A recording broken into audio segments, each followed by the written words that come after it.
Confession. I have made the draft day panic pick. You know the one. Your name is about to come up, the clock is screaming at you, and your brain goes completely blank. You're scrolling, you're second guessing, you're suddenly reading position labels like they're written in another language. And then you draft like your Wi-Fi just cut out mid-thought. 5 minutes later, you're staring at your roster like, who is this man and why did I take him in the fourth round? That's the magic of draft day. The prep is fun, the pressure is real, and the chaos is inevitable.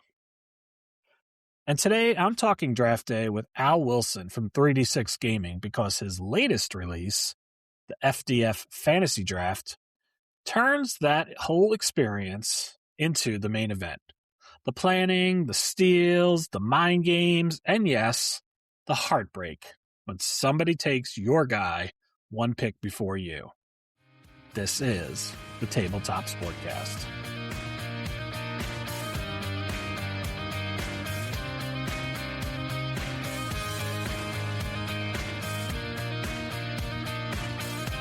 All right, welcome in, everyone. This is the Tabletop Sportcast, where we talk tabletop sports gaming through interviews, game reviews, and project planning. And we try to sound organized, even when our tabletop looks like a dice tornado hit it.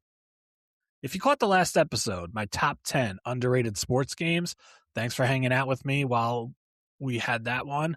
I had a blast putting that list together, and yes, I'm still bracing for the messages that start with, how could you leave out fill in the blank? Today's episode is a little different because it features a pre-recorded interview.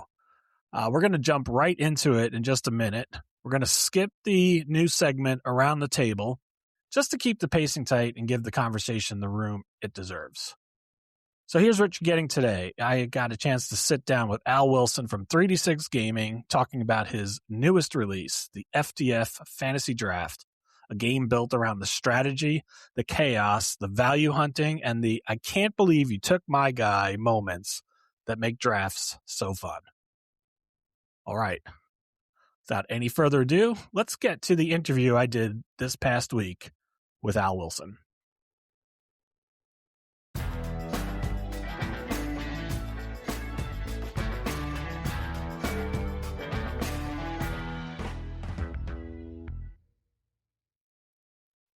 All right, I am sitting down tonight with Al Wilson, who is making his fourth appearance here on the Tabletop Sportcast, and we are planning to get all caught up on everything 3D6 Gaming. And of course, now, Al, we've got this new partnership with the Play Nation podcast. Yeah, you sick of me yet? Absolutely not. Not yet. It's only been one episode. Come on. I know, but it's been 4 episodes here now, so that's kind of a big deal. That is true. And it seems like right around this time every year, December, January, bringing you back to talk about some of the latest developments. And let's face it, you've been kind of busy when it comes to some of the game design, especially around Fast Drive Football.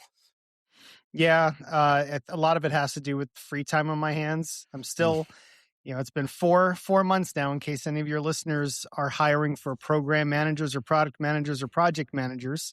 It's been 4 months looking for a job, so I try to make use of that. I try to keep myself busy, in between interviewing, job searching, applying, pretty much every spare moment that I've had, if I'm not working on getting a job, has been working on Fast Drive Football, a little bit of work on Fast Inning Baseball with Travis. Nice. And good luck with the job search. I know it's been kind of grueling, and hopefully things will turn in a positive direction for you soon.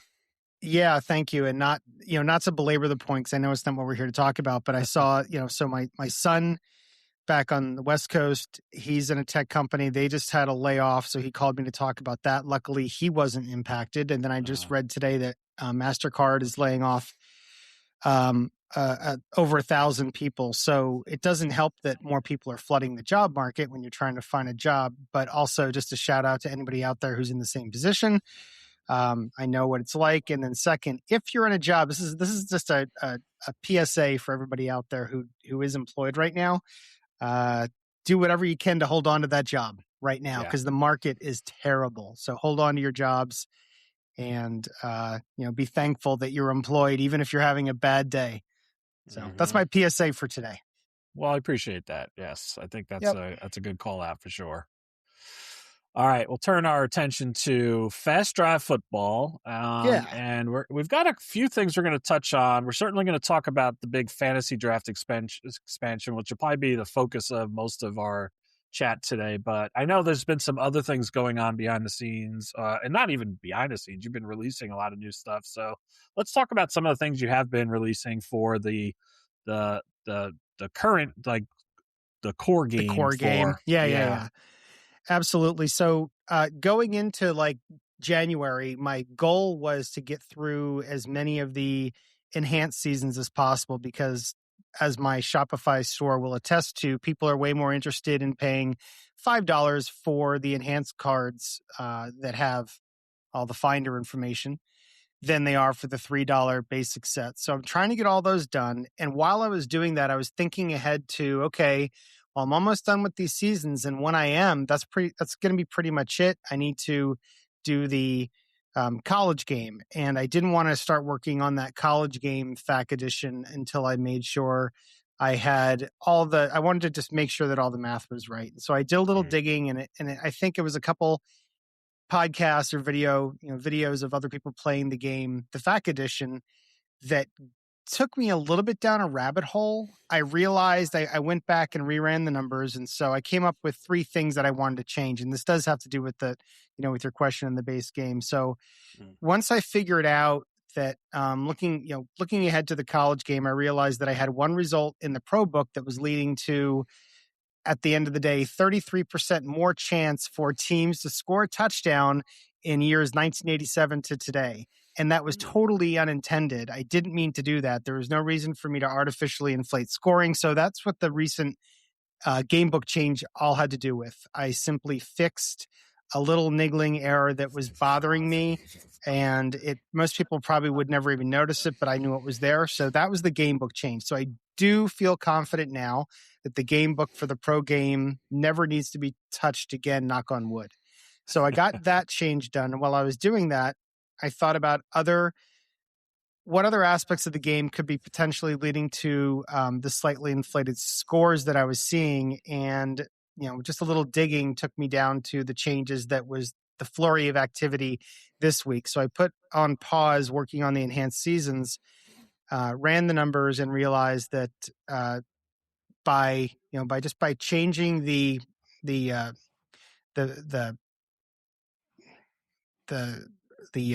what's the word? The distribution for prolific and staunch, I could make some nice changes to the way the results are coming out. So put it more succinctly is that I changed the lower band of staunch and the upper band of prolific. So now it's a little bit easier to be semi-prolific and a little bit easier to be semi-staunch. I think that's going to have great outcomes in terms of the results in the game. And also from a narrative point of view, seeing those teams with those qualities now makes a lot more sense. And I was able to validate that when I recalculated team ratings for all these teams that got these changes. They were now way more in line with their actual record for that season. Okay. So really happy about that. And I do know, and I guess apologies to all the customers out there who have printed and rounded the corners, and they may have to print some stuff out again. I do apologize for that, and I probably will never do it again. So that's the good news. Is like now that I've locked down the creation, that sort of churn should never really happen again. The last thing that happened over the past week was back to the FAQ edition was changing the timing on 4 cards. By changing the timing on 4 cards, the average drive lengths have gone from, I've got my notes here, they were 2 minutes and 43 seconds, and they should have been 2 minutes and 51 seconds, and that's what the changes got them to. And now we'll be more likely to see between 10 and 11 drives per team instead of generally 11 and sometimes 12 per team, which was too much, and again, inflating the scores a little bit. So that's what sort of sidetracked me this week. Was I wanted to get those tweaks done so I could feel that The pro game was done and dusted, and it would, I think, what I said in my post was it can live on in perpetuity, and I know it's solid and will continue to deliver the types of results people want to see. So from a designer standpoint, do you feel like a lot of that is, when you're working with a limited distribution model, right? Like, and with a 3D6, right? You have Mhm. limited opportunity. I think you're down to like 216 opportunities. You Exactly. probably get a little bit more with some like using a decider die, but um, do you think that that's a result of the math is close? It's never going to be spot on. And it's maybe through additional playtesting because there's only so much playtesting you're going to do before releasing the game. And now that you've gotten a chance to see more people pushing results, documenting it, is that really what leads to like the refinement? It's the latter. It's seeing the Okay. posts on the Facebook page. It's seeing the score sheets. It's watching people play it. It's keeping notes while people are playing it. Cause I don't have as much time to play as other people do. So I watch their videos and I look at their screenshots, and you feel it in your gut. You're like, something's not right. Something needs to be tweaked. And so that's where it comes from. Yeah. Okay.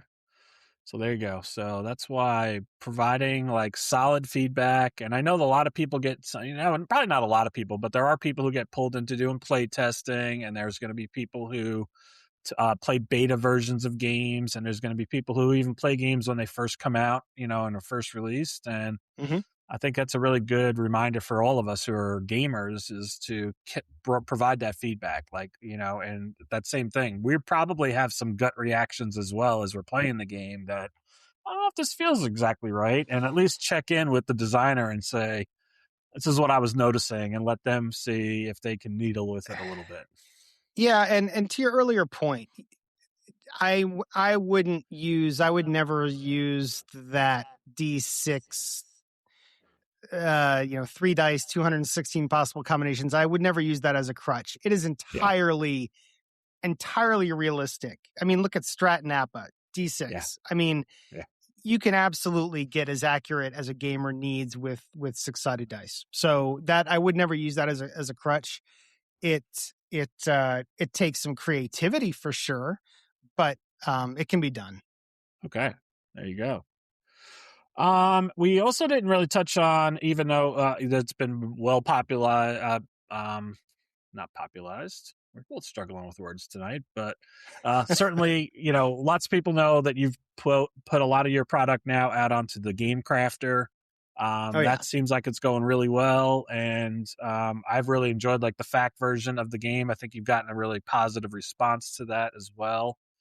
As people look at it, the enhanced cards that you're updating now, those aren't ever really a plan to put out on the Game Crafter at this point in time, right? So I still want to put some more cards out on the Game Crafter, but no, not in that format, not in the Finder format, for lack of a better term.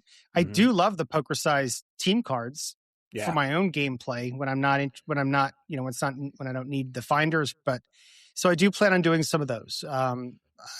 Besides the Super Bowl sets, I've had recommended other great teams that didn't make the Super Bowl. That would be a fun set, or possibly a season or two just to test it. It's still going to be somewhere between, I would think, $15 and $20 for a season that way, versus $5. I've mentioned this in another conversation, versus $5 through my store in PDF. So I'm still going to do it just to test it. It's just not a high priority right now because I know it's not going to generate a lot of sales, and just because of the cost, it's cost prohibitive. But I'm very happy with how the FAQ edition and the Super Bowl sets that are there are selling. Yeah, it has gone way better than I thought it would. And thanks to everybody who's purchased a copy. You made my day. Excellent. And I think recently you also released the 2025 season set a little early so people could do like playoff pre-plays. Is that what you would call the final version of 2025, or do you think there's might be some updates coming? It's from a rating standpoint, it's the final version. I always like to put the Super Bowl champion and the conference champion labels on the cards. So there will be another update, Okay. and that'll come out, shortly after the Super Bowl. I'll be able to put that out there, and people will be able to download that who've already purchased it for free. All right. Sounds good. Let's talk Super Bowl for just a quick second while we're on that topic. What do you think Go of the Seahawks. matchup? Go Seahawks. Go right Go to Hawks. it. Yeah, I mean, they've got the better helmet, they've got the better uniform, they've got the better owner. I think they have the better defense. I like that Drake May is a local, I'm here in Charlotte. Drake May is a local boy, done good. His story is great. Whenever I hear him mic'd up or anything, I really like what I hear. He seems like a stand-up person, a good guy and a great teammate and a good leader. That said, on paper, the Seahawks are better. Yeah. And I have no allegiance really to either team, but if I had to pick a rooting interest, it's definitely just going to be the Seahawks. I do have family in the Pacific Northwest. I've always sort of favored Seattle just as a city in general. Sports teams from Seattle. It's sort of they're on the plus side of neutral to me. Yeah. A negative city for me is Los Angeles. I will never, having been in San Diego for almost 30 years, I'll never root for a team from Los Angeles.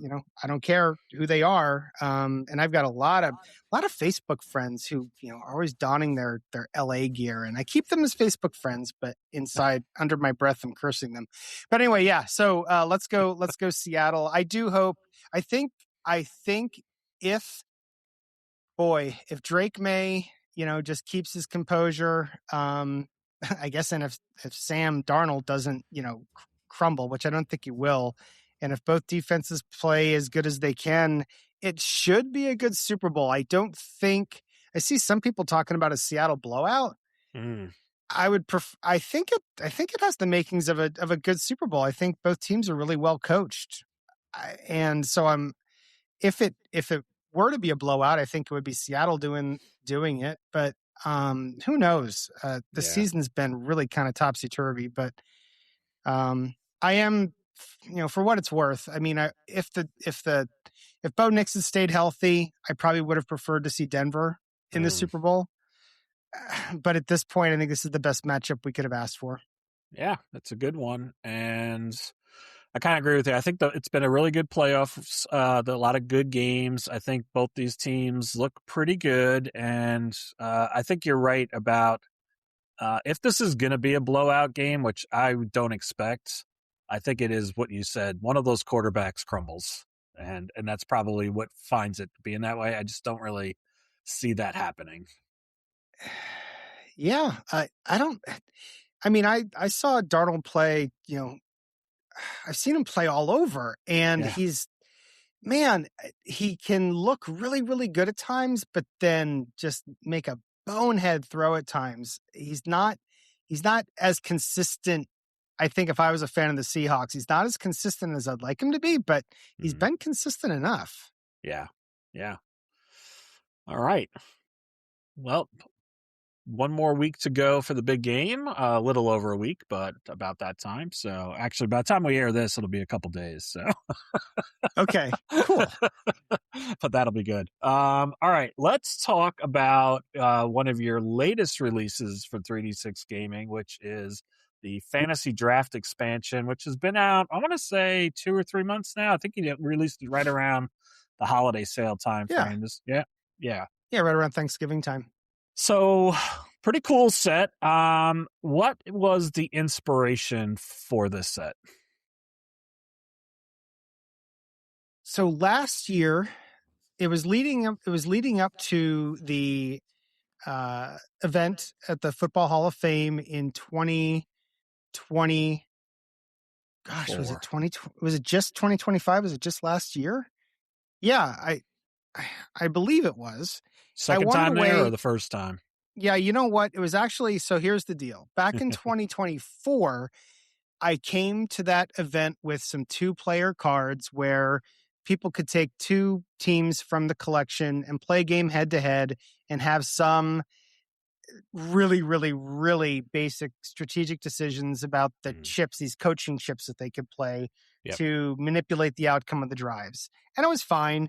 And but it wasn't anything worth, I put it out as a free PDF and no one really talked about it. And so that whole year I was thinking, what can I do the next time we get together?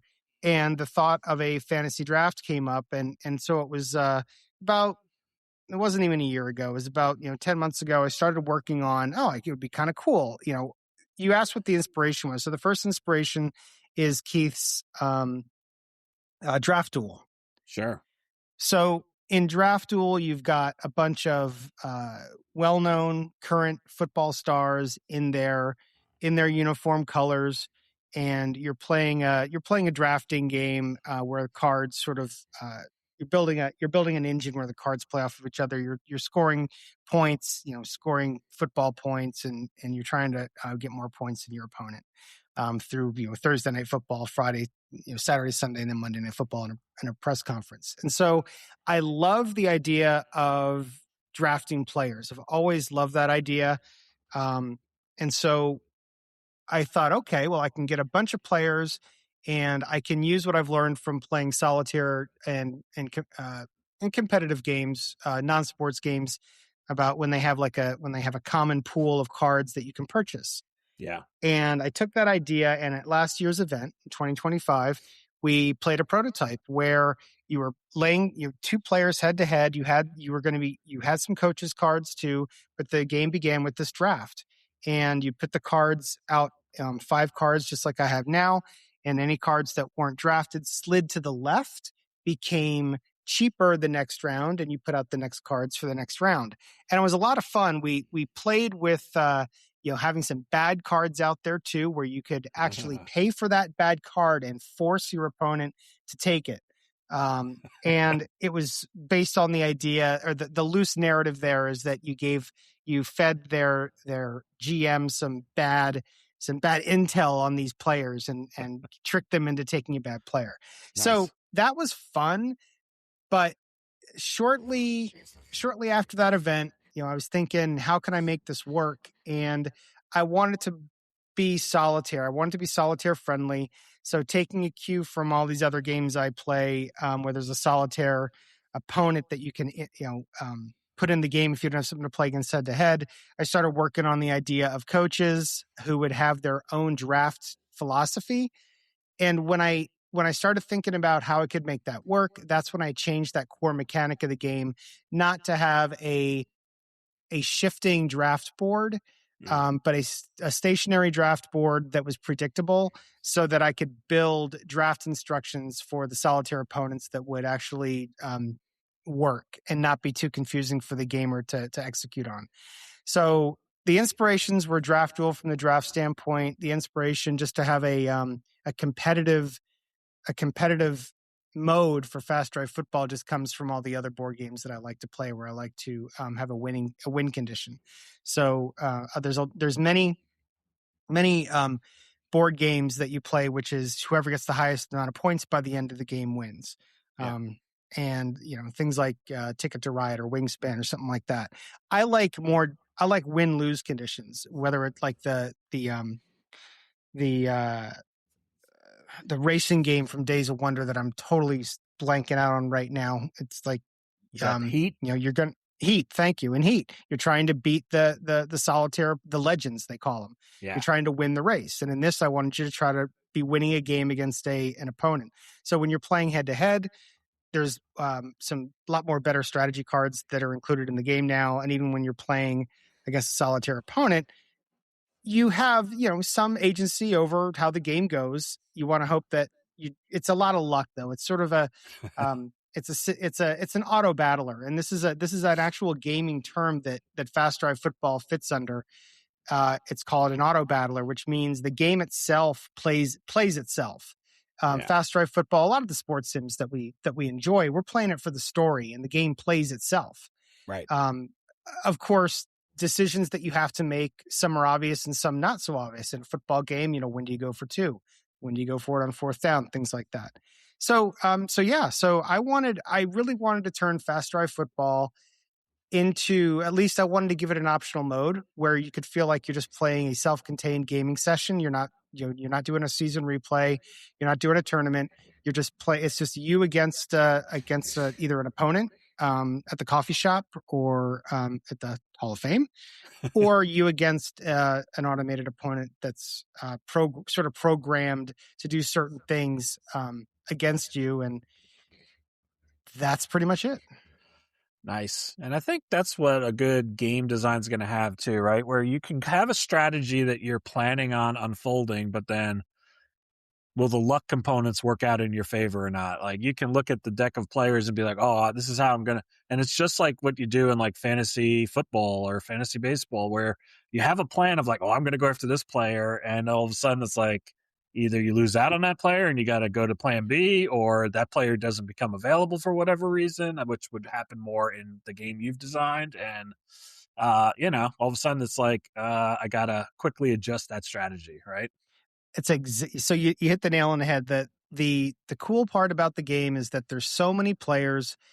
You can have an idea of what kind of team you'd like to have, especially if you know the opponent, who you're going up against. I'm talking in a single player sense. If you know who your opponent's likely going to draft, you know that they're going to have a heavy defensive team, and it gives you, there's a lot of interesting choices. Okay, do I want to try to match them and just also build a good defense, or do I want my squad to be balanced or offensive heavy? But what's cool about it is there's only going to be 25 cards that come out in the draft from over 100 possible cards.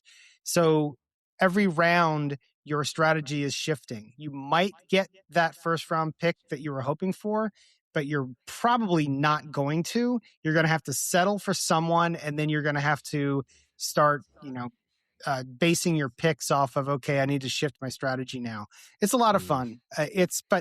What kind of messes it up too, you can think you drafted the best team with the best qualities, and then you play the game and those qualities don't get checked. So it's very, very much in terms of winning and losing. There's a lot of luck involved, but again, it's an auto battler. You just sort of, you set yourself up in the best position you think you can, and you roll the dice and you see what happens, or flip the cards and see what happens. What's the other choice that you have besides the players that you draft or the strategy cards that you take? You don't take the strategy cards. You don't choose when you're playing head to head against someone.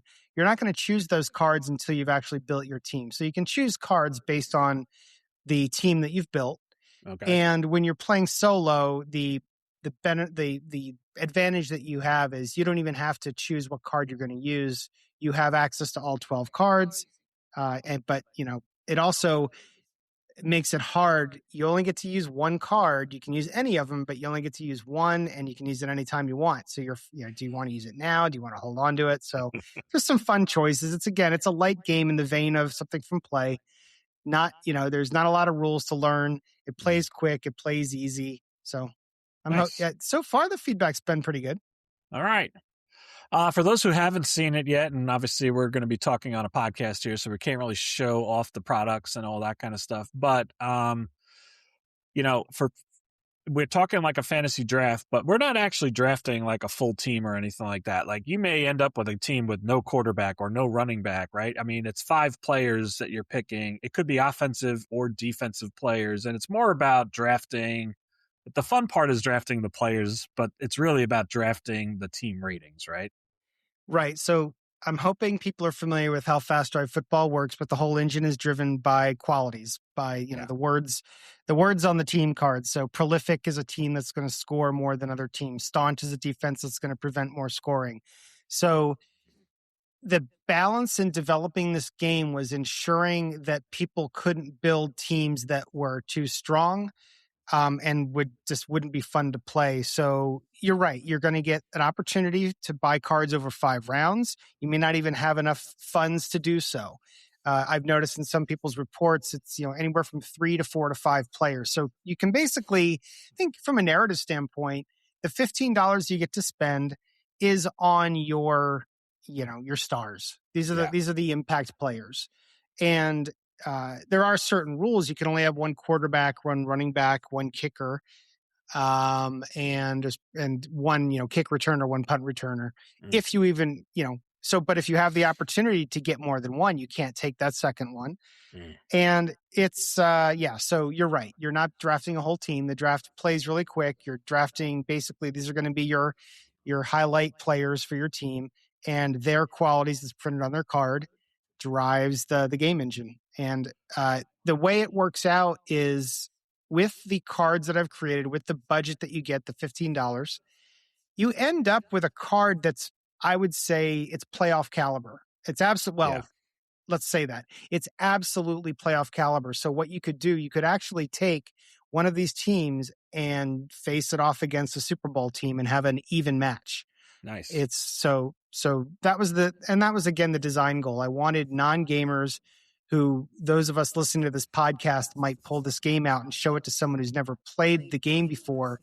They'd recognize the names, they'd see the team colors, the rules would be simple, and it would feel like a football game, and they would understand how the players that they selected impacted the outcome. That's really cool too. And I think, I've talked about in the past, like bridge games, right? Like those games that are sports themed, but they're really games. They're not simulators. I think Draft Duel falls exactly into that package of like, you're not really simulating football. I mean, you're ending up with a football theme and a football score, but there's nothing about that game that is actually a simulator. Whereas with yours, there's a little bit of a blend there, right? Because, the fantasy draft portion is completely a game. But then you get into fast drive football when you'll put your team on the field, and that part's actually simulated driven in a sense. Absolutely. Yep. You've got it. The only difference being you can still manipulate a little bit with those strategy cards. Cool. But yeah. And so and you have some elements with the strategy cards, like that will force decisions during the draft. Like I think one of them is if you have two players from the same franchise or something like that, right? So yeah, there's a cool franchise affinity bonus. There's the opportunity to get two players from the same franchise. It's there. It's hard, but it's there. And if you do that, you're going to earn yourself additional use of the strategy cards. Yeah. Nice. Very cool. It's another mechanic put in there to sometimes force the game player to ask themselves, do I want to take this second player from this franchise to get that bonus, even though the qualities on his card doesn't even help me? Right. So, and a lot of the players will have like half qualities, right? Like partial qualities. So you can combine them to create full qualities as well. Yeah. And it necessarily, like we'll talk about one player only because we were talking about him earlier. So, looking at like Dan Marino's card, right? Like he's got a really top-notch quality, but he also has, I think it's a negative quality on his card. And are the ratings very reflective of the player's actual performance, or is it more about a feel and making sure that there's a good distribution of these qualities across the board? It leans more towards the former, which is I really wanted the qualities from top to bottom to feel. If you sorted out the players by position, if you laid them on the table and you saw who was the most expensive down to who is the least expensive, I wanted to feel, that's about right. I'd put Brady at the top. I'd put Joe Namath, at the bottom, or Eli Manning towards the bottom. And I've used like, I know, but I've got, when you're talking about like 20 great quarterbacks, it's hard. Yes. Could they all be considered full prolific? Absolutely. But there needs to be some balance in the game. Sure. And could I have introduced some more no names? I could have, and that could be a possible expansion where I have more of the sort of $0 or $1 cards mixed in there if people want to see more names. So, but to answer your question, I mean, the Dan Marino card was an interesting one because it's Bill Smith who reached out to me today. And that's why I came up on our conversation earlier about this card. And in my mind, and this is this is a little bit of a peek behind the curtain. In my mind, I remember Dan Marino as plotting as not fleet of foot. And when I needed to find a quarterback to give the quality, there's a quality called porous, and he got the semi-porous quality. And that just is a propensity to be sacked more, more than other people. Well, it Mm. turns out Dan Marino was not sacked often. And as a matter of fact, he was one of the best at getting the ball out quickly and Yeah. avoiding sacks. And so it's a little bit of a quirk in the game that he has that quality. I hope people will just, take it for what it is and, not get too bent out of shape about it. But for the most part, I did try to do my best to give qualities through research. I did a lot of research and sorted a lot of tables on lifetime statistics. I tried to give players qualities that matched their actual output, but some of it was personal choice. Like for example, Roger Staubach. I wanted to give at least one quarterback the discipline quality. Well, it's going to go to the guy that went to Annapolis. There you go. So yeah, I mean, I did things like that based on feel as well. But for the most part, I hope people will see the card and be like, yeah, I can buy that. But the problem again is, and I'll use running backs as an example now. You've got the top running backs with Emmitt Smith and Walter Payton.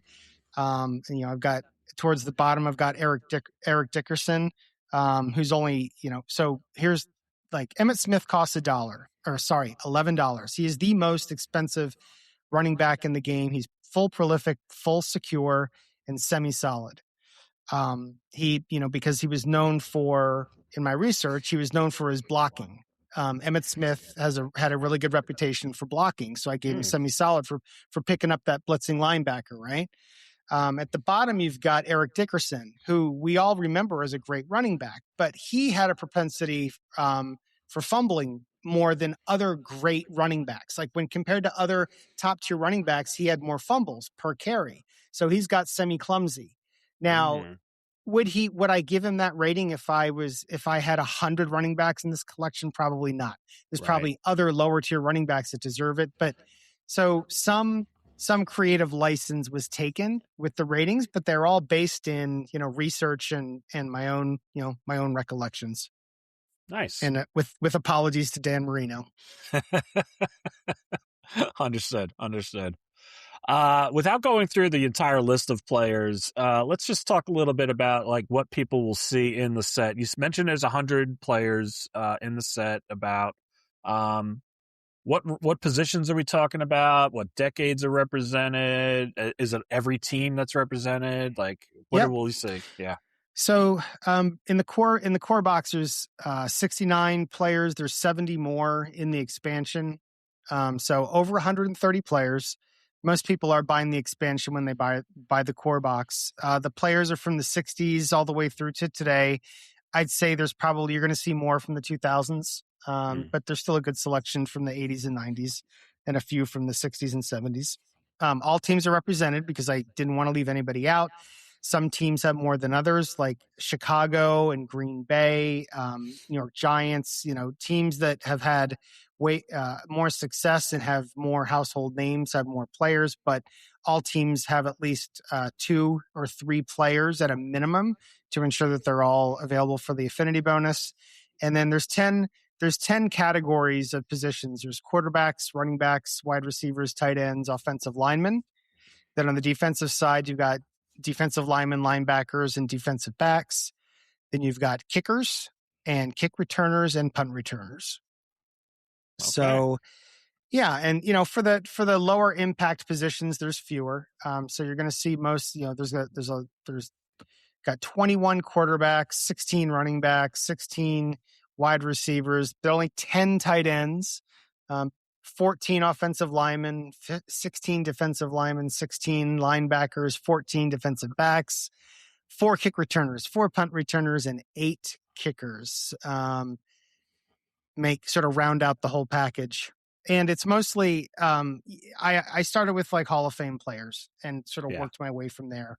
It's mostly players that either are in the Hall of Fame or are likely to be in the Hall of Fame. Very cool. And it sounds like, based on what you were saying about the decades too, probably aligns a lot with like fantasy football, right? Like the lifetime of fantasy football, really late 80s, early 90s starts to pick up. I think it really takes off at like around 2000. So I think you probably, hit that the right distribution too. Sounds good. I think so. I mean, I'm happy with it. It's what I wanted. Honestly, it's what I was hoping, Draft Duel, I wish had more of a, the history of football kind of approach to it. But it doesn't. So I went ahead and put that into my game. Very good. All right. And then you mentioned a little bit about the coaches cards that you're going up against. I was curious, was there anything that you were able to build upon from like your commissioners expansions that you had created? No, totally unrelated. Yeah, pretty much totally unrelated, honestly. Okay. It's a good question, but no, it's a completely different animal. Okay. I knew that I wanted to have, fun, somewhat silly opponents to coach against with different archetypes, offensive focus, defensive focus, etc. And I wanted, them to have their two things: one, their draft philosophy for building a team, and then their special power.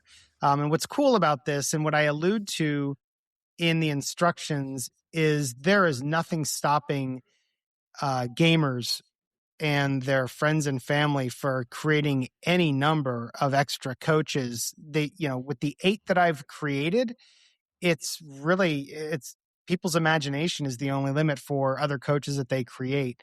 There's enough cards that people can create. Once they go through the draft with these coaches, with these coach cards, they can keep those cards together and play out a season. Someone asked that on Facebook, and absolutely, did I design it that way from the start? No, but it was a great thought after it was done, because I was always thinking people would just, put all the cards back in the box and create, shuffle up and create new teams next time they play. But there's some people that want to take the 8 coach cards, take each one through a draft and create an individual unique team for each one and play out a season. And there's nothing stopping folks from doing that. And given the number of cards, 8 easy.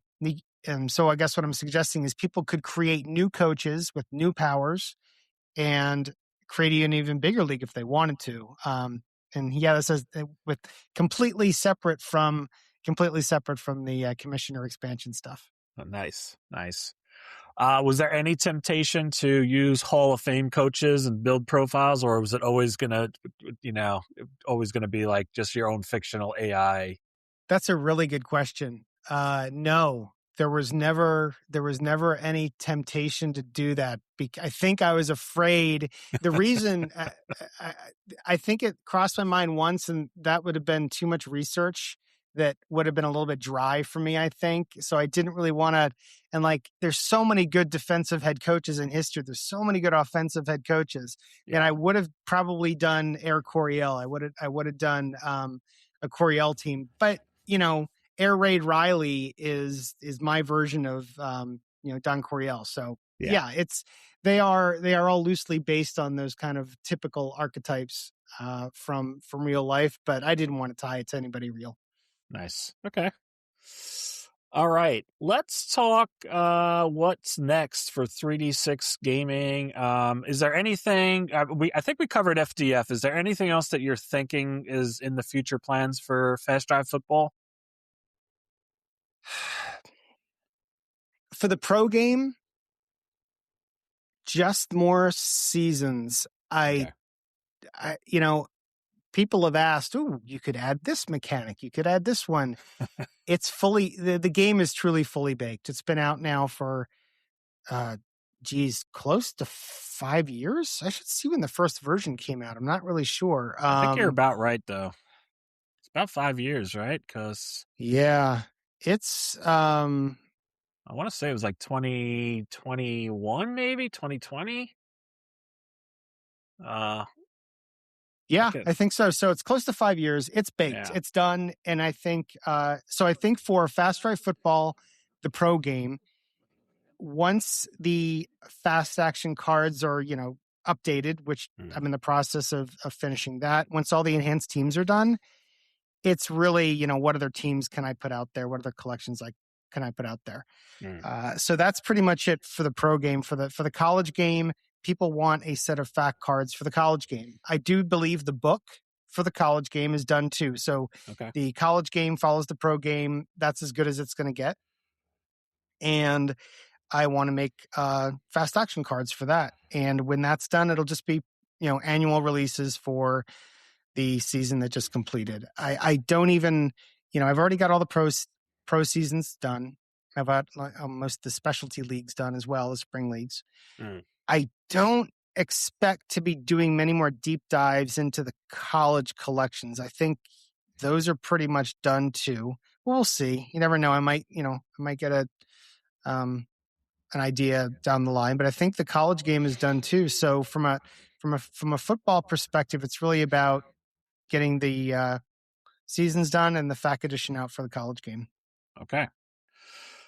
Let's switch over to fast inning baseball, which needs to get back to my table. I'll admit that right off the bat. Maybe as baseball season kicks back in, I can get it back out there. But I think you got some things going on for fast inning baseball. You alluded to a little bit at the beginning here, but let's talk a little bit more details. What's in store for fast inning baseball? I'm super excited about this. So as excited I am to get these final changes out for the football game, I've been working a little bit on the side. Travis has been doing ridiculous heavy lifting, writing code, so I shared with Travis all of my calculations for creating the team qualities, for how you come up with the pitcher grades, how you figure out, the innings, their propensity to give up or prevent home runs, et cetera, et cetera.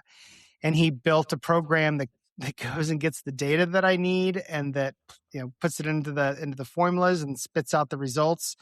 And we collaborated on the affinity template that I use, and he figured out how to. We as a team have always worked together on the importing the data import features, which works great. But he then took it a step further and figured out how to assign color codes to the different fields so we can make sure that team colors stay appropriate throughout the years. And we're at a point now where he's feeding me seasons and I'm proofing them. And it over the past couple of weeks, found a problem. And about 2 days ago, finally, it's like I stopped finding problems, and I think we've got it. I think we got it nailed down. So what it means is this year, I don't know when, and I don't know at what pace I'm going to do it, but I foresee a lot of seasons coming out for fast inning baseball this year. And as people on the Facebook page know, we are going to not be having specific chart books for each season, but we're going to go era by era. So there's going to be 10 different chart books that you can use depending on the season you're replaying or the era that you want the teams to be in. So for example, you could absolutely take some 2025 teams and use the dead ball book if you wanted to see, to see the teams perform in the dead ball era, or, take them to any era. So I'm super, super excited about first of all, just re-releasing the game in a much more easier to digest format where you're going to have your collection, whatever books you want to have on hand, and then whatever seasons you want to purchase individually on hand. So that's going to happen this year. I really didn't know how much was going to happen this year, but thankfully Travis took a liking to the game engine and has been enjoying the game so much he wanted to help out. So huge props to Travis for that. It's going to make 2026, at least the second half of 2026, a really exciting year for the game. That's really cool. So that sounds like a big fundamental change in the original approach for the game, right? Because I think originally you were thinking if I release a season, it'll have its own chart book. Even though you were also releasing the era chart books, which we didn't even touch on this with Fast Drive Football, but really was necessary for baseball, wasn't necessary for football, based on the way the engine was built. And I think you've talked to that a few times in different places, but so it sounds like a big fundamental change that now you're going to center in on those era books versus those single seasons. Yeah, because at the end of the day, Fib as a score generator Mm-hmm. It didn't need that kind of precision I was doing with home runs, errors, and runs scored per game. I mean, we're talking about the engine that I built, can create over the course of a season a difference of just a 0.2 of a run. Yeah. And but the way the books are set up now, no one's going to notice a difference between, oh, this team averaged in real life, 4.5 runs a game, and in fib it's 4.3 or 4.7. It's going to feel the same. Mm-hmm. And so the 10 different era books or sets of charts get to a fine level of granularity. And and also I think they're published on an FAQ page somewhere, but I will absolutely lay bare. It's like, using these books, this is the league average that you can expect the teams to perform to. Yeah. And their qualities will then sort of use this. This is the baseline, and their qualities will deviate from the baseline. And and so I did some polling on the community pages, and I seem to have full support for that. It just sort of, people wanted to know, how can we get seasons quicker? And it's like, well, it takes a lot of work to rework the charts every time I do a new season, based on the data for that previous season. And I realized it just wasn't necessary. So, really excited about that. Very cool.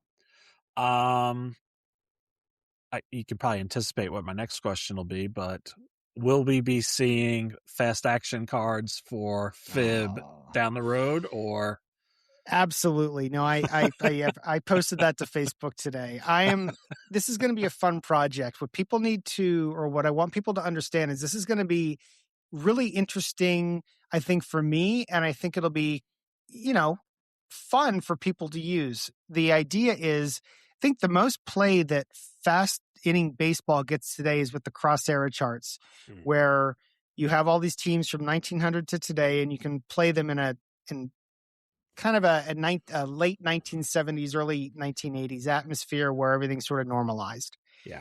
That will actually become the basis for a fact deck, where you have this nice baseline deck of cards where you can play out a game, and it's going to generate those kind of results. Then what I'm going to have to do this is the design challenge, is build that deck in such a way where, well, now I want to play a game from 1919 or 1947 or 1960. The idea is that you will have a piece of paper, a guide of some sort that says, okay, take out these 5 cards, replace them with these 5 cards. Mm-hmm. And so you can basically turn that deck now into a deck that will replicate that era. Oh. So it's going to be, and I don't know, and I have no idea how it's going to be sold yet or anything. Like, will there just be I have a base set of fast action cards for cross era, then you can buy the expansions for each different era that you want to be able to swap in and out? Or do I just sell them all together? It's going to come down to, from a design standpoint, how many cards are we talking about? Because right now the deck for fast drive football is 72 cards. I assume that for fast inning baseball, it's going to be the same size to get the same, because that's how you get down to the 216 possible results, is through those 72 cards, and some split results in there too. And that'll be interesting. And I'm looking forward to, I work very sequentially on my projects. I can't multitask when it comes to this kind of stuff. So once I've been honest with people, you can actually tell, like, you'll know when I'm getting close to working on it when you see the college game get published. Yeah. When the college game is published, you'll know that I've finished all the seasons for the football game. You'll know that the college game is wrapped up, and now I'm turning my attention to baseball. So we'll see how quickly I can make that happen. But I would like to think by the end of the year, there will be a product out there that you can play fast inning baseball with fast action cards. That would be awesome. You're the third designer that I know that is using the Game Crafter. I think the other two are very pleased with what they've had, and I know it was a new experience for you. Like, are you satisfied with the Game Crafter and what they produce and how it's working? 100%. I have nothing negative to say. I've had to contact them over email a couple times, and the response is great. And I've never had any issues with product quality. And like today, like I actually thought about how nice this was when I got pinged by Bill Smith earlier today. He actually called out a spelling mistake on Goskowski's card. I forgot the K. So anyway, I forgot one of the K's on the card, so I had a spelling mistake. All I had to do was go over to thegamecrafter.com, find my product, take it out of inventory momentarily, upload the new artwork for that card, proof it, and then re-enable it and add it right back to inventory. So no one even noticed that it was like off the store for maybe 2 minutes. Wow. But yeah, so little things like that, being able to make quick updates to my product, like on the fly, is insanely cool. Yeah, is the price prohibitive? Absolutely. But it's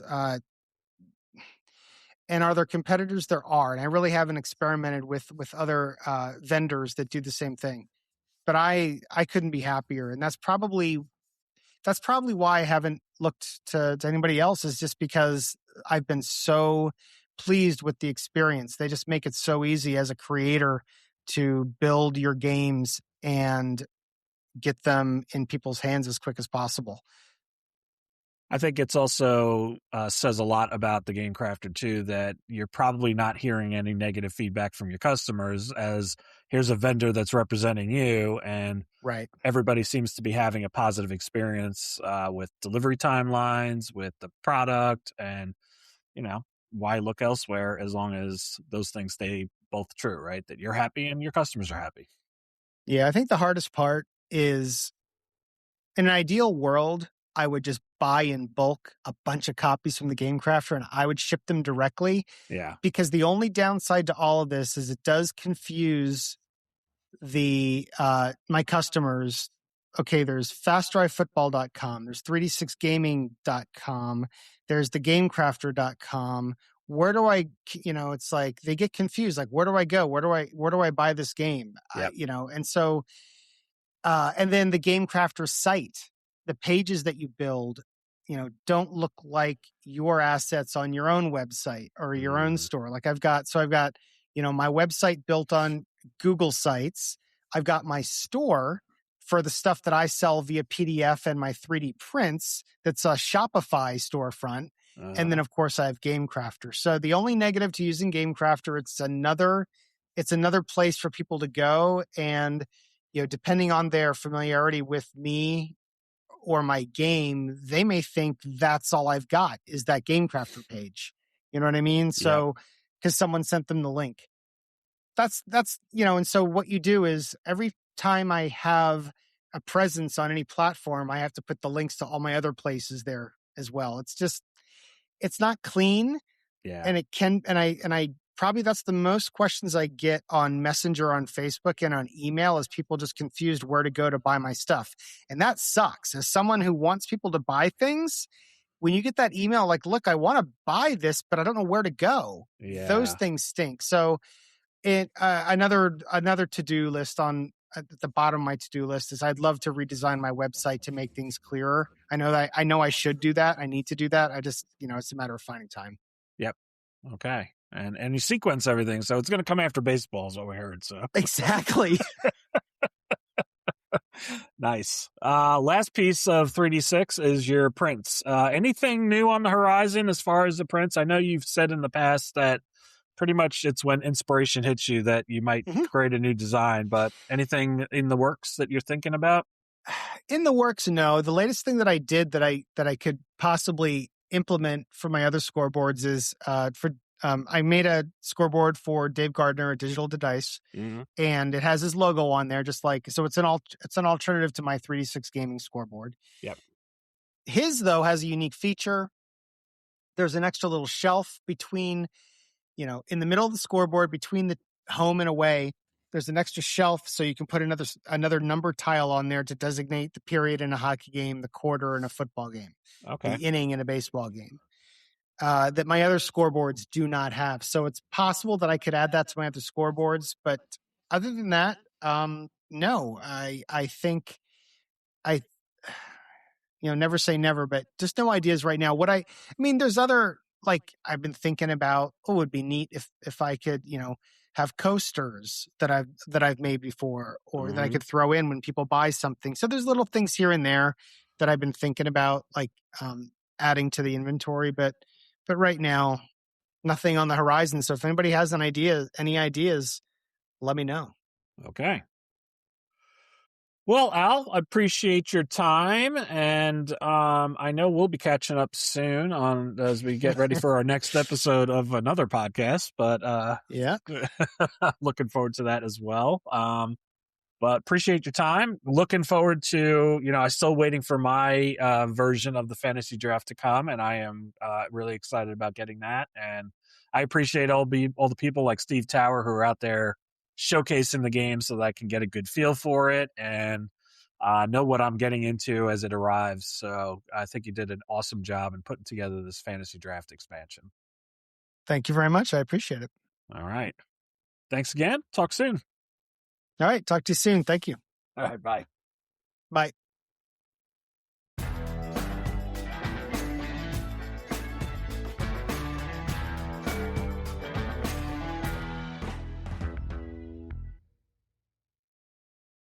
And that's going to do it for this episode of the Tabletop Sportcast. Huge thanks again to Al Wilson for joining me and walking us through the FDF Fantasy Draft. Because if you've ever loved the drama of draft day, the roster math, or the feeling of stealing a pick right out from under your buddy, this one is absolutely worth checking out. If you enjoyed this episode, the best way you can support the show is simple. Share it with a friend in the hobby. Drop a quick rating or review wherever you listen to your podcasts. And let me know what you thought, especially if you've got your own favorite draft stories, the good, the bad, and the I panic picked a kicker in round 2 moments. As always, you can keep up with me by sending an email, tabletopsportcast@gmail.com, if you'd like to talk about my latest episodes, past episodes, or if you have ideas for future episodes. You can also keep up with what's happening on my tabletop at facebook.com/tabletopsportcast. And if you'd like to financially help support the podcast, $1 a month goes a long way to offsetting costs for the podcast. And you can do that at patreon.com/tabletopsportcast. Next week, episode 242, I'll be joined by Dave Jackson, and we're going to discuss box seat baseball. So if your heart beats a little faster for ballparks, box scores, and baseball projects that actually feel like baseball, make sure you're subscribed so you don't miss that one. But until then, thanks for listening.